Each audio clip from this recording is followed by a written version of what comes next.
Boa noite, meus amigos. Eu sou Everton Carvalho, presidente da Associação Brasileira de Integração e Desenvolvimento Sustentável. Eu sou engenheiro civil formado pela Universidade Federal do Mato Grosso. Aliás, atualmente eu sou pesquisador no Núcleo Interdisciplinar de Planejamento Energético da Universidade Federal do Mato Grosso, atuando como pesquisador na área de energias renováveis. Tenho mestrado em Engenharia Nuclear pelo Instituto Militar de Engenharia. E participei de várias empresas de alta direção, participei como técnico na área nuclear, participei da gestão superior da Eletronuclear, que construiu a usina de Angra 2 e hoje tenta construir a usina de Angra 3. Fui assessor do presidente, fui assessor de Relações Internacionais e de Comunicação da Presidência das Indústrias Nucleares do Brasil, que é responsável pela produção do chamado combustível nuclear, ou seja, são as barras de urânio que alimentam as usinas nucleares, né? E na área civil e na área representativa, eu fui presidente da Associação Brasileira de Energia Nuclear, ABEN. Fui presidente do Sindicato dos Engenheiros do Estado do Rio de Janeiro. E atualmente, como eu disse, sou presidente da Associação Brasileira de Integração e Desenvolvimento Sustentável. Claro que eu poderia me omitir, mas já estou no grupo de risco acima dos 65 anos, né, pela infecção do coronavírus, né, e toda essa, tudo que acontece hoje em relação a essa pandemia declarada pela Organização Mundial de Saúde, ela afeta a todos nós, né. Então, com a minha experiência de vida, pelas passagens que eu já tive em organismos, em empresas, estudos que já realizei na área de segurança e análise de risco, eu me sinto na obrigação de dar minha contribuição e dar minha opinião, embora sei que algumas pessoas vão discordar da minha opinião. Mas hoje mesmo eu deparei com uma declaração da Adriana Vandoni, uma jornalista de Cuiabá, aliás, foi secretária de combate à corrupção no governo anterior, do Pedro Táxi.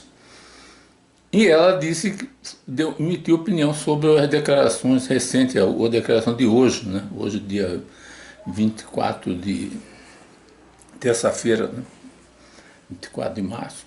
O presidente da República chamou a cadeia nacional e declarou que deu declarações minimizando, né, chamando o coronavírus os efeitos, né, de gripinha, resfriadinho, e dizendo que o seu ministro da Saúde, todas as recomendações da OMS, isso impactou o Brasil, ela ficou indignada. Eu tenho divergências com a Adriana, mas é bom que haja divergência, né? Mas ela falou isso, eu vou falar o que eu penso, independente das agressões que eu vou receber dos que eles chamam de bolsominions, né? Os apoiadores de Bolsonaro. Eu não estou aqui preocupado com o bolsominion, não cheguei. A minha questão aqui é colocar as coisas com caráter de informação, de credibilidade e científica. Quem gostar e aceitar, ótimo. Eu quero ajudar, orientar as pessoas a entender isso que está aí, né? Porque é muito complexo. Eu parto aqui na minha agenda aqui da questão da perplexidade. Eu estou aqui em quarentena aqui há 10 dias. Né? Eu demorei a cair a ficha, como se diz no popular, né? Que nós aqui no Brasil estamos vivendo reflexos, né? Ou fazemos parte de uma pandemia e que ela é quase que um grande desastre a nível global, né? Praticamente todos os países já estão contaminados com esse vírus. A mortandade na Itália um demonstrativo, cenas muito fortes, né? Todo mundo está vendo na televisão caixões sendo levados para crematórios, hospitais já sem condição de atender. Ou seja, chegaram onde a gente poderá chegar se nós não tomarmos as devidas precauções que a Organização Mundial da Saúde está recomendando, né? Nós não somos uma ilha isolada do mundo e aqui nada acontece. É uma ilusão, né? E eu me admiro que o presidente da República tenha essa atitude de, vamos dizer assim, não ele pode ter a opinião dele, sim, e acho que ele até pode expressá-la, né? Mas ele tem um cargo, é o líder maior da nação. Então ele não pode desaparelhar, ou seja, deixar a população sem a resistência, sem os instrumentos para entender e reagir a isso. Ou seja, desestruturar a população, deixar ela desinformada e ela sem orientações, desorientada. O papel do presidente é o líder maior da nação. Então não considero essas declarações dele hoje felizes. Eu acho que está mal orientado ou está ouvindo pessoas por razões ideológicas ou políticas. Não é o momento, né? Mas vamos aqui, não vou polemizar sobre isso não, só estou dizendo a repercussão que teve isso, né? Bom, nessa questão aí da minha perplexidade, a questão é o tempo, né? Em pouco tempo, eu cheguei aqui em Brasília, né, tem uns 12 dias, eu vim para fazer um trabalho aqui, tudo dentro, achando que estariam dentro de uma certa normalidade, né? E o tempo, então, foi muito rápido, né? Ou seja, nós já vínhamos acompanhando na China, mas todos achávamos que aquilo ia ficar restrito à China, né?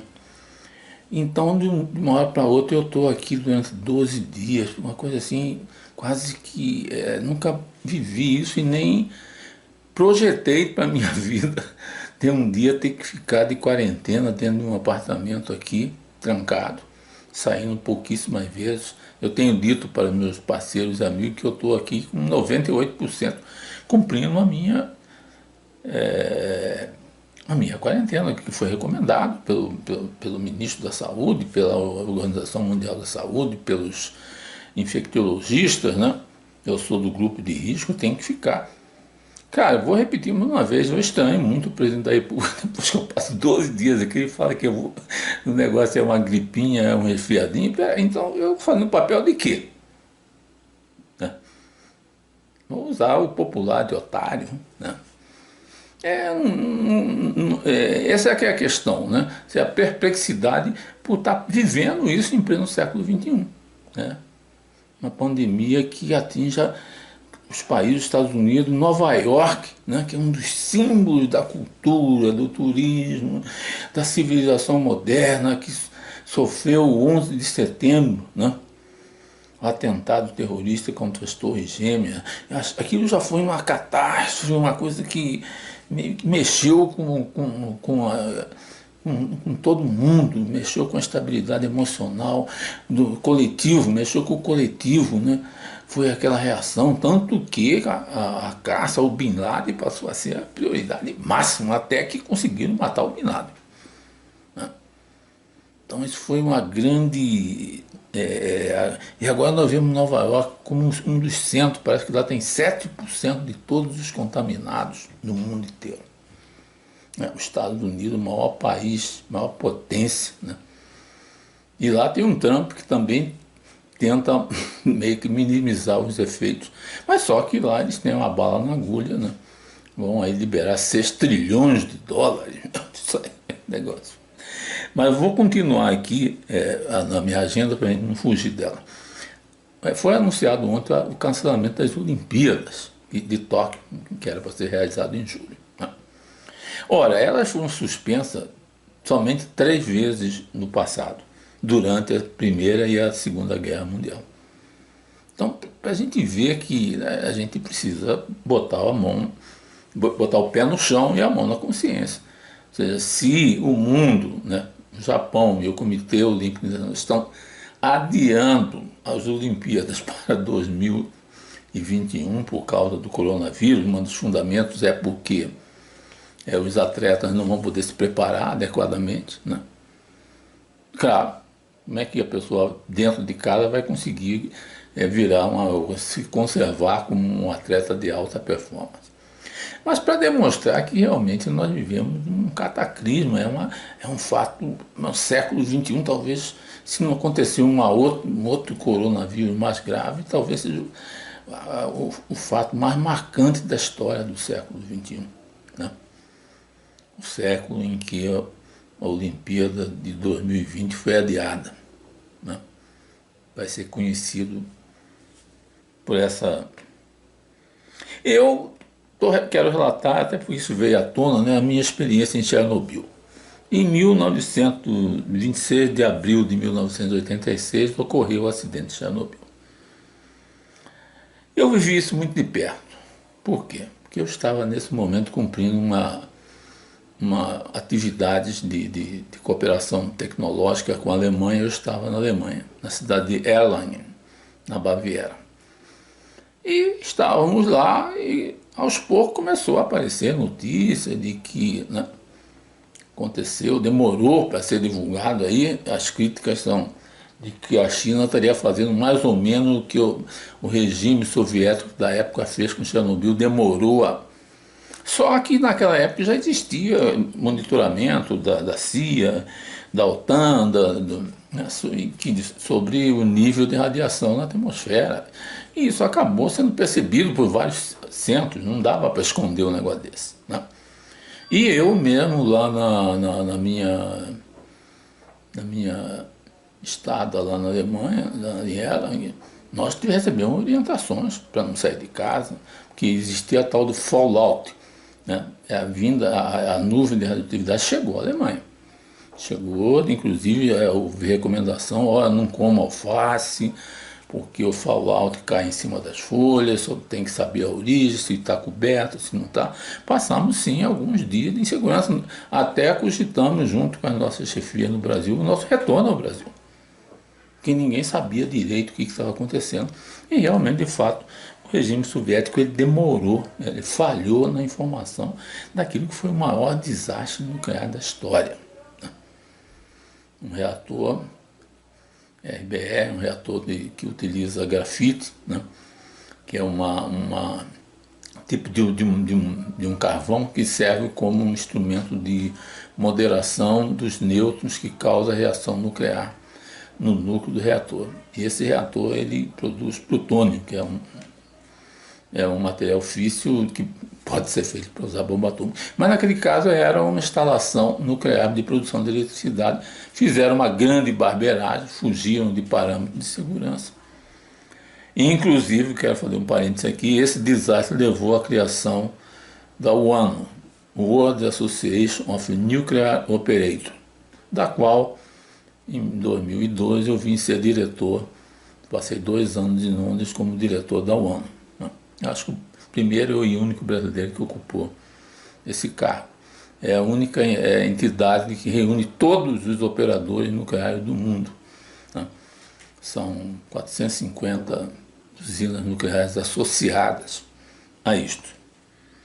Mas, comparar a China agora saíram algumas teorias da conspiração que eu, sinceramente, às vezes eu tenho que rir. Eu só não vou rir porque eu não gosto de tentar ridicularizar ninguém. Até porque muitas pessoas que acreditam nessa teoria da conspiração, elas acreditam nisso pela falta de informação.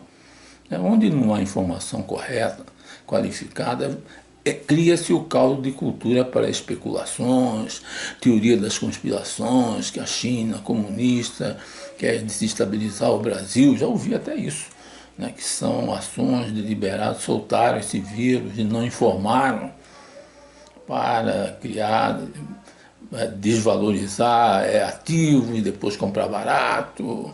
É quase que infantil esse tipo de teoria, né? Claro que a China, se ela não tivesse colocado, com sei lá, com o tempo maior ou menor, talvez pudesse ser mais cedo ou mais tarde, mas aí é uma questão de cada governo de saber qual é a gravidade daquilo, né?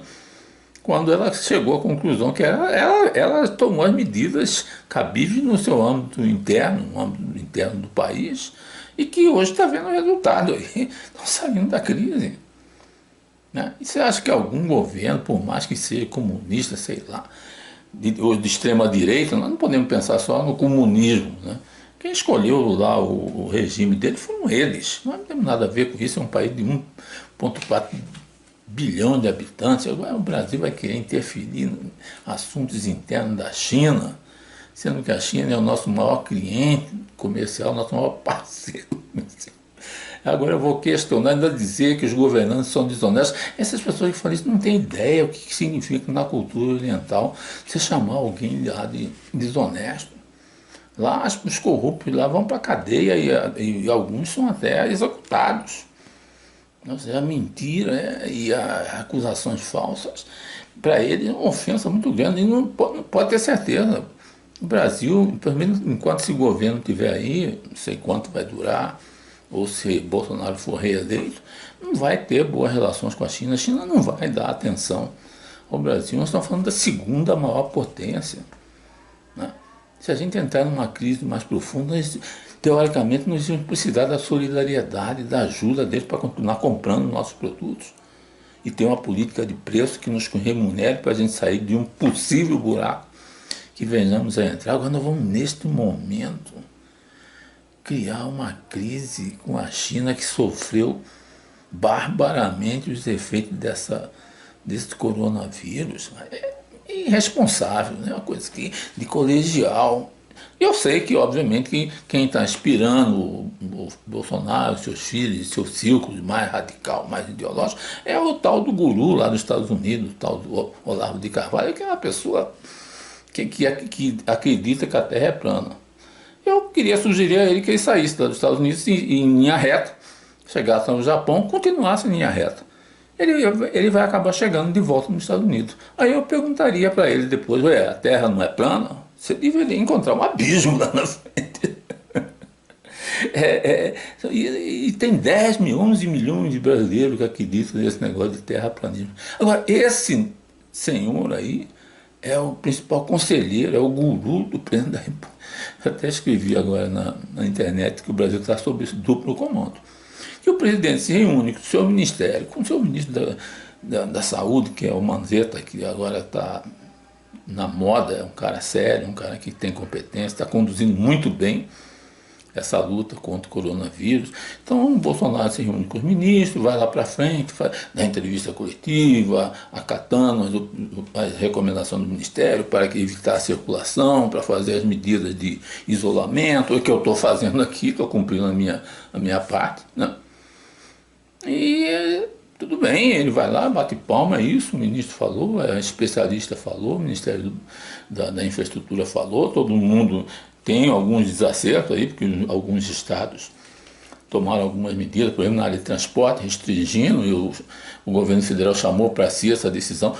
Algumas desvios tem, mas no bruto, no geral, 95% das recomendações do Ministério da Saúde e do governo em geral são acatadas publicamente pelo presidente da República. À noite, ele vai para o Palácio do Planalto, eu imagino, né, eu escrevi isso, né, que ele faz uma conferência, uma teleconferência lá com o seu Olavo, lá, né, seu Olavo, seus filhos, aqueles mais ideológicos ali, e lá ele decide que não é nada disso, né, e manda o presidente ir de novo para a televisão e desdizer tudo que foi dito durante as entrevistas coletivas. Como é que fica a população num quadro desse? Quando vem o presidente e diz que coronavírus é uma gripinha, é um resfriadinho que ele, se pegar, não vai ficar doente porque ele tem preparo físico, fez academia, etc. E o pobre lá da favela que não fez academia, como é que ele vai se sentir? Ah, então o presidente não morre, mas eu morro. Minha mãe morre, meu avô morre. Então, um desastre, mas isso eu estou en passant falando, porque toda vez que eu falo aqui num assunto acaba chegando isso aí. Eu realizei alguns estudos dentro de uma metodologia que desenvolvemos lá em Londres, chamada Decisões Operacionais Efetivas e Seguras, DOE. São uma metodologia que determina os diversos fatores que levam a grandes desastres, classifica em 5 áreas, né? Desde a área de tomada de decisões, desde a área de análise de risco, desde a área operacional, comunicação efetiva. E esses fatores estão sempre presentes nesses. De onde veio isso? Veio de um banco de dados que nós desenvolvemos na área nuclear, é o maior banco de dados que existe sobre acidentes e incidentes em instalações. Por que isso? Porque na UANO, a World Association Nuclear Operator, do qual eu fui diretor, eu era exatamente, coordenava o programa de troca de experiências operacionais, nós temos informações que vêm de 450 usinas nucleares, diferente de outras indústrias que não tem uma entidade tão forte, centralizada. Então nós desenvolvemos esse banco de dados e lá nós temos indicadores do que causa eventos, acidentes, incidentes, eventos que têm consequência séria ou não tão séria. Então com isso nós extrapolamos esses conceitos, porque máquina é máquina. É máquina na aviação, é máquina na indústria de cimento, é máquina na indústria de energia elétrica, são máquinas e homens. A interação homem-máquina e toda essa sistemática, inclusive na produção de petróleo, etc., é que onde ocorrem as falhas que levam aos desastres. Nós estudamos, entre outros, aquele acidente da nave Columbia, definindo, mostrando onde é que teve as falhas, né, desde a parte de planejamento, a parte operacional, a parte de projetos, né? E a parte institucional. O 11 de setembro nós também analisamos as falhas no sistema de inteligência e de segurança, tudo isso diagnosticado, né? E a maratona, aquele atentado na maratona de Boston nós também analisamos, e o acidente do Golfo do México, da British Petroleum, né, causou um dos maiores desastres ecológicos, e também já analisamos o nosso caso mais importante, que é o acidente de Mariana, rompimento lá da barragem, né, da Vale do Rio Doce. Tá? E também analisamos aquele acidente na plataforma P-36. Tudo isso, obviamente, nos dá uma experiência para poder avaliar a evolução de um caso desse aqui, que também pode ser visto sob esse ângulo. Né? Ou seja, se houve uma consequência, que foi a contaminação lá na China, se houve e chegou-se ao nível que chegou, é porque houve falhas. Não vamos dizer que a China vai acertar tudo, não. Eles cometeram erro, sim. Só não admito esse negócio dessas conspirações de que fizeram isso propositalmente, para ter a vantagem. Isso é coisa do Trump, lá desses loucos aí, desse Olavo aí, que faz parte desse grupo de malucos. Não. Deixa eles com a maluquice. Só que a maluquice deles, quando eles influenciam o presidente da República do Brasil, ela é nefasta. Pode levar o Brasil a um grande desastre, se o presidente continuar nesse tipo de comportamento. Já está gerando reações aqui. Até admiro os militares aí, que são pessoas formadas na academia militar. Tive muito contato com generais de alto nível, como Baima Deni, com o general da Silva, e outros generais da época do Geisel, né? E os generais que tinham... Eles não se dobravam a esse tipo de ideologia. Não? Como é que eu vou aceitar? Sabe? Sujeitar um capitão que ouve a mensagem que vem de um guru, que sei lá da onde que ele está conectado, talvez esteja conectado a algum centro de inteligência no espaço, não sei. Mas acho que os nossos militares deveriam ter um pouco mais de cuidado, né, e aceitar esse tipo de... Bem, não é meu problema, o problema é... Mas eu fico admirado um pouco. Então eu cheguei de ver nesse caso, analisar o caso de Fukushima no Japão e alguns outros fatos lamentáveis no Japão também, que é um país considerado muito sério, muita ética lá, mas houve desvios. Né? Quando eu estava na UANA, eu tive que estudar um caso muito sério de um desvio de informação, né? Falsificação de dados numa usina nuclear no Japão. Né? Isso saiu mais ou menos publicado, mas eu tive que ser o fiscal, eu tive que analisar o processo todo, então eu fiquei conhecendo, né, o pano de fundo disso, onde há possibilidade sim de falhas e pode causar grandes catástrofes, né? Então, voltando à minha perplexidade, já caminhando para o encerramento disso aqui, porque nós não podemos ficar simplesmente relatando experiências e casos e não chegar numa... Não.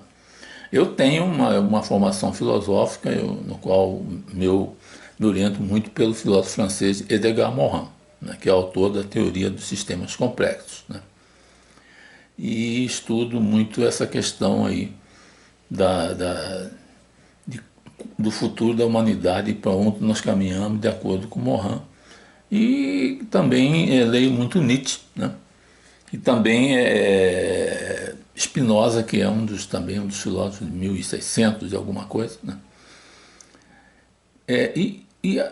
Uma das principais lições disso aí é que o conhecimento deve prevalecer, né, sobre vou simplificar, sobre o achismo, né? É necessário que a ciência ela esteja alimentando, como hoje, por exemplo, nós só estamos podendo reagir a esse coronavírus porque os grandes institutos, né, como a Fiocruz no Rio de Janeiro, a Universidade Federal do Rio de Janeiro, a USP, hospitais, né, Albert Einstein e uma série de organizações, laboratórios, Butantan, são entidades científicas, né, que estão, quando elas foram acionadas, elas responderam, porque sabem o que pode fazer, o que deve ser feito, né? Então, o conhecimento científico, o conhecimento é muito mais importante do que a gente entrar num pânico, numa paranoia, porque alguém achou que o chinês quer nos matar, ou alguém achou que o vírus é um resfriadinho, né? Então, tudo isso é importante.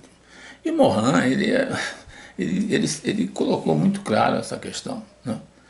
A humanidade caminha num rumo que é muito difícil de a gente controlar se a gente vai chegar em algum lugar, né? Um descrédito muito grande em relação ao aquecimento global, por exemplo, né, que é um dos fatores que já está causando muitos impactos, mas muitos ainda acham que não. Milhares de cientistas estão dizendo, cuidado com isso, vai causar, que no Brasil a gente já vê chuva e chuva e chuva e desastre ambiental. Então, sem contar as disputas, né?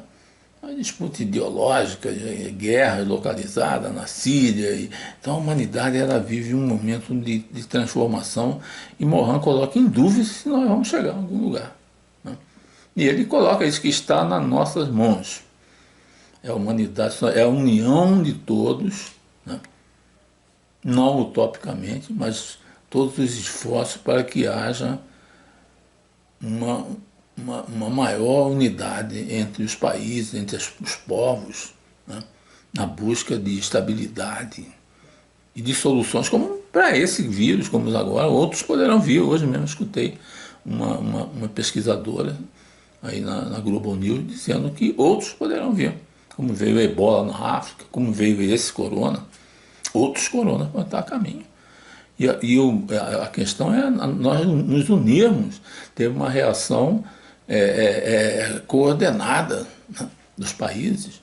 Hoje o secretário-geral da ONU chamou os presidentes do G20, que é as 20 maiores nações mais ricas, mais poderosas do mundo, para tentar uma ação conjugada, conciliada. Mas os analistas dizem que isso é quase impossível.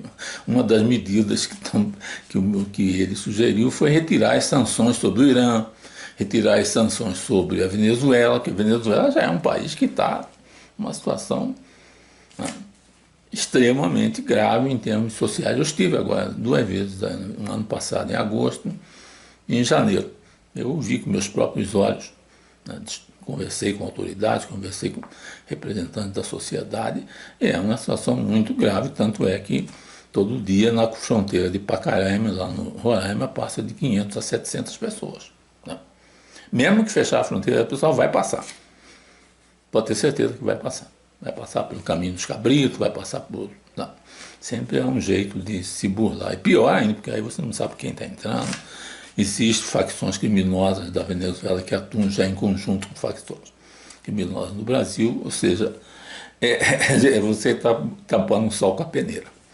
Mas, em todo caso, Morin ele propõe esse multilateralismo que é muito combatido atualmente pelo governo brasileiro. A ONU não serve para nada, o Congresso não serve para nada. Mas agora, na pandemia agora do coronavírus, quem é que está coordenando é a Organização Mundial de Saúde. O que é a Organização Mundial de Saúde? É um organismo da ONU. Reúne cientistas, tem recursos e tem uma estrutura formada que, se ela não tivesse aí, o caos ia ser muito maior. Então é o momento que Morin chama para,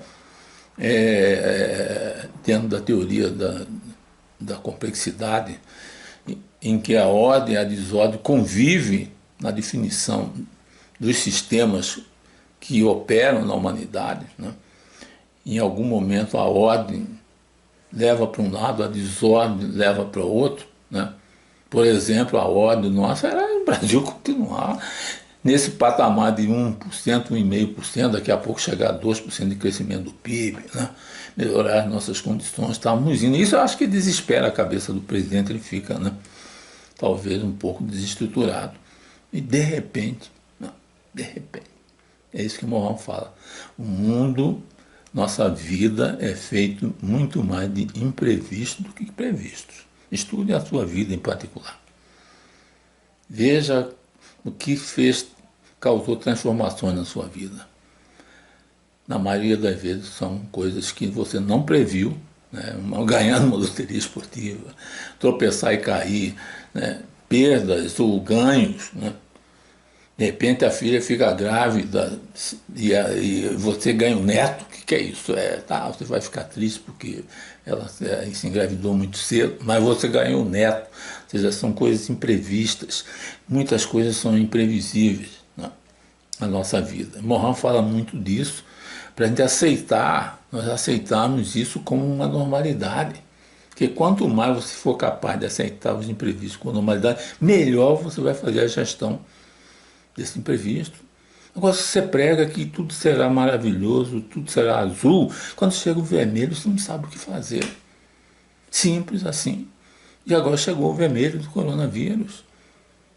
E aquele nosso céu meio que de cinzento, abrindo para um solzinho, ele ficou totalmente escuro, previsível, por esse coronavírus que existe, que está aí, está matando gente. Não adianta negar isso. Negar isso é a burrice, é exatamente tapar o sol com a peneira. É igual a avestruz que coloca e esconde a cara no chão. Um país como o nosso, que já chegou, tem uma história que já chegou nesse nível, que nós chegamos de avanço, desenvolvimento científico, tecnológico, nossa economia é uma economia razoável, temos boas universidades, cientistas, pessoas produtivas, né? Nosso campo, né? Eu sou de Mato Grosso, lá estamos ajudando, tentando ajudar, né? Uma potência, Mato Grosso produz 28% de todas as commodities agrícolas do Brasil.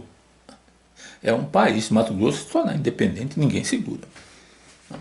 Se o presidente começar a incentivar essas divisões aí, daqui a pouco nós vamos trabalhar pela independência do Mato Grosso. Porque Mato Grosso exporta, é o maior exportador de commodities, carne, soja, milho, algodão, para a China. O país vai brigar com a China, nosso mercado, que é a dificuldade para a gente. O homem do campo lá batalhando não pensa que é simples, não, você produzir tudo isso que está sendo produzido. Eu conheço os imigrantes que foram para lá do Paraná, do Rio Grande do Sul, e os matogrossenses juntos, construíram aquilo ali, desbravaram aquela mata. Não pensa que foi simples os primeiros pioneiros chegar lá naquele notão lá de Mato Grosso, né? Lá em Água Boa, né? Sinop, tiveram que desbravar no facão, poucos recursos, e chegou hoje a alta tecnologia de produção, ainda precisa melhorar muito. Mas agora vem o filho do presidente desafiar o presidente da China. Peraí, vamos dar um tempo, né? Vamos baixar um pouco a bola. A China é um país de 1,4 milhões. O país tem 300 ogivas nucleares prontas para ser lançada contra qualquer inimigo. Pensa nisso. Tecnologia de satélite autônoma. Poderíamos aproveitar muito dessa cooperação. Agora, porque eles são comunistas, o problema não é meu, o problema deles serem comunistas é deles. Eu continuo sendo um país democrático e respeito cada um. Se a gente for querer interferir no Irã, de repente nós vamos querer interferir também lá na Coreia do Norte. Daqui a pouco nós vamos querer interferir. Cara, não cabe ao Brasil esse papel. Não somos xerife do mundo, nem o Trump é xerife do mundo. O Trump acabou de sair lá do Oriente Médio, que não aguentou mais ficar lá, morrendo americano, morrendo jovem, gastando dinheiro. Ele falou, não, eu não vou entrar mais nessas furadas. Agora nós queremos agora ir no caminho contrário. Ainda esperando que o Trump vai nos ajudar. O Trump vai nos ajudar.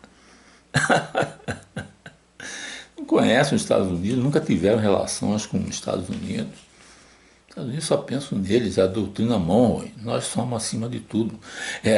Aqui seria Brasil acima de tudo, Deus acima de tudo. Lá é América acima de tudo e de todos. Essa aqui é a verdade. Você acha que vão fazer uma concessão aqui? 60 bilhões para o Brasil, esse dinheiro nunca vai chegar aqui. Se chegar. Mas essa questão do dinheiro é importante. Então, isso eu falei do Morin, falei da questão da cooperação internacional, que é fundamental.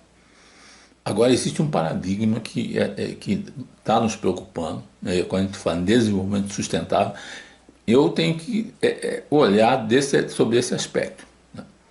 O desenvolvimento sustentável. Como ficaria numa situação caótica dessa, o Brasil paralisando, né?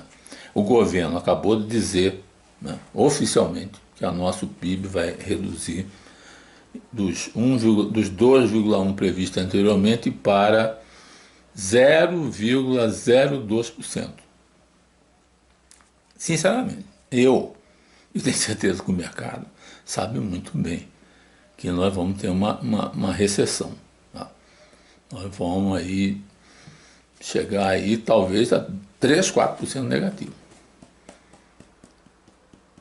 Essa é a minha experiência, a minha leitura que eu faço dos especialistas em economia, entre eles o professor Canuto, né? É muito difícil o Brasil sair incólume disso aí e não ter recessão. E o pior de tudo, o perigo maior, e aí há que se ter o cuidado, sim, com a questão da manutenção dos empregos e das empresas, né? Podemos entrar sair, em vez de ter uma recessão, a gente tem uma depressão, né? Tipo que ocorreu nos anos de 1929, que é a Grande Depressão nos Estados Unidos, que se espalhou pelo mundo, ou uma crise o dobro dessa que deu em 2008. Então esse risco existe se a gente não tomar cuidado. E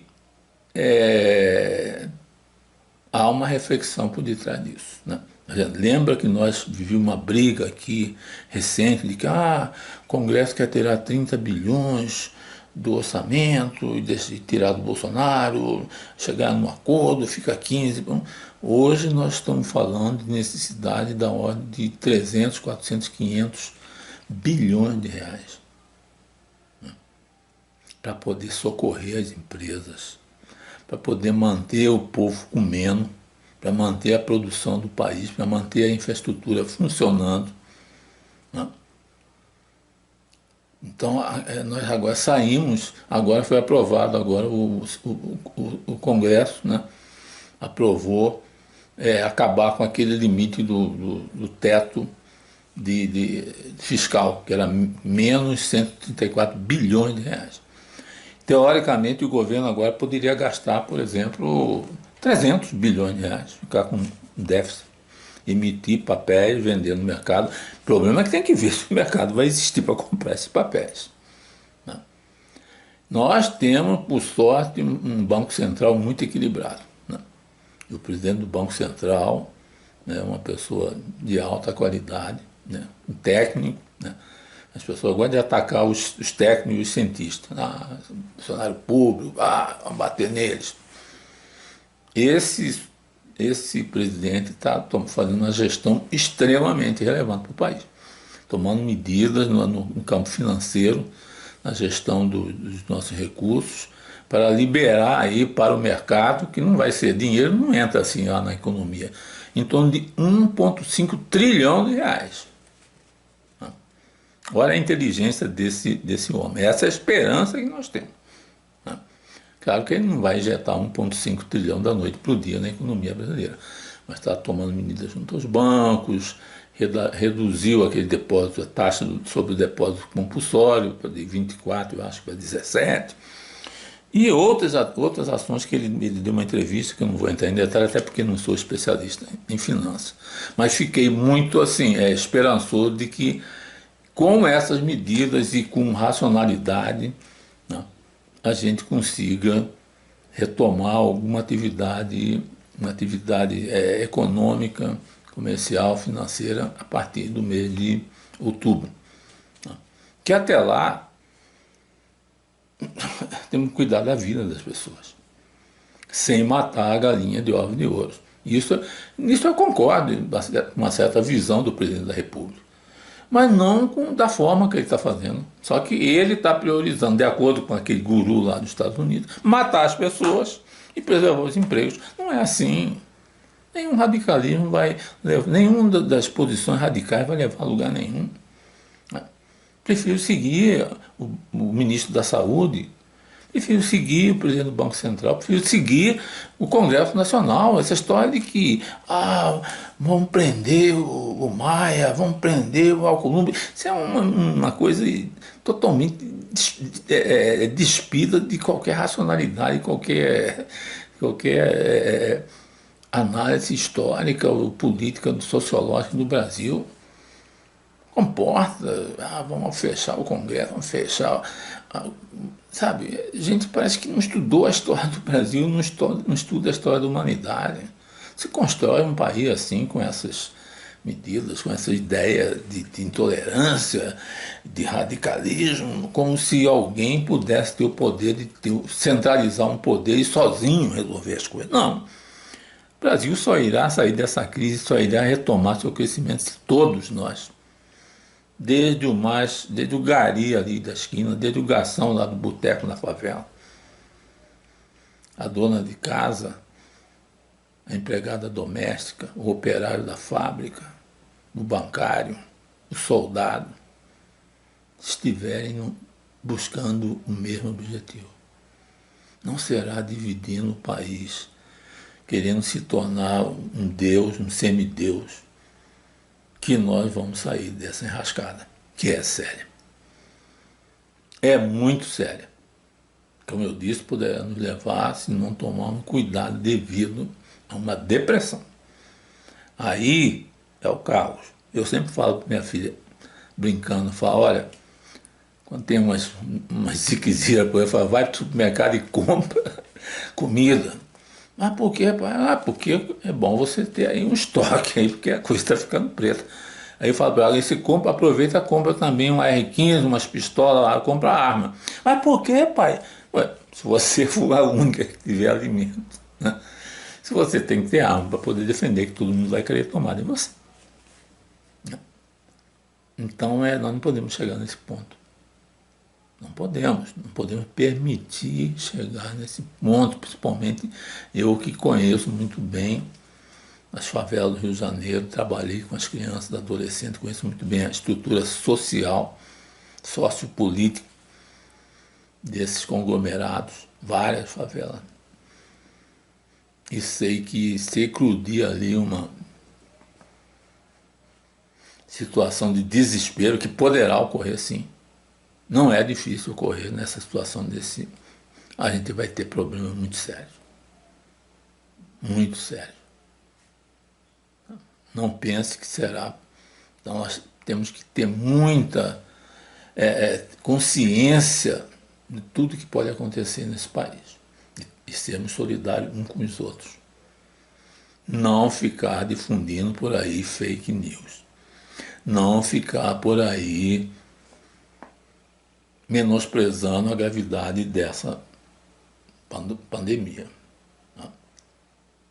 Eu, como pesquisador, membro da academia, pertencente aos quadros de uma universidade federal, eu não posso me omitir.